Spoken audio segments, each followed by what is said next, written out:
নমস্কাৰ। আজি মই দিবাকৰ বৰুৱা ছাৰে লিখা কবিতাটি পাঠ কৰিবলৈ লৈছোঁ। কবিতাটিৰ শিৰোনাম আলাপ। দুখৰ আধা সুখৰ আধা, এনেকুৱা জানো কিবা কথা থাকে, শূন্য বুকুৰ আলোড়ন জানো কোনোবাই শুনে। ৰ'দৰ চিঠিত পোহৰে নাচে, উদং সপোনবোৰ পোহৰাই তোলে, আগচোতালত জোৰা শালিকাই নাচে।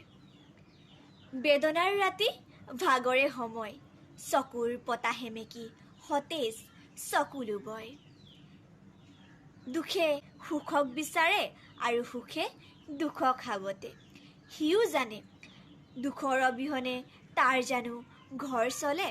গভীৰতম সময় উৎকণ্ঠাত আতুৰ হৃদয়, কিবা হয় সিবলৈ গ'লগৈ, পিছে কলৈ। দিশ দেখুৱা বাটৰ জানো আপোন ঠিকনা থাকে, সুখৰ পাছেদি দুখ যায়, দুখৰ পাছেদি সুখ যায়।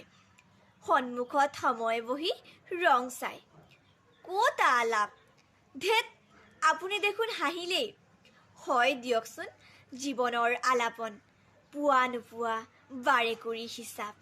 তাত দুখে হাঁহে সুখে কান্দে, আৰু সময়ৰ চকৰিটো কেতিয়ানো মূৰৰ ওপৰেদি পাৰ হৈ পশ্চিমলৈ মেলানি মাগে। ধন্যবাদ।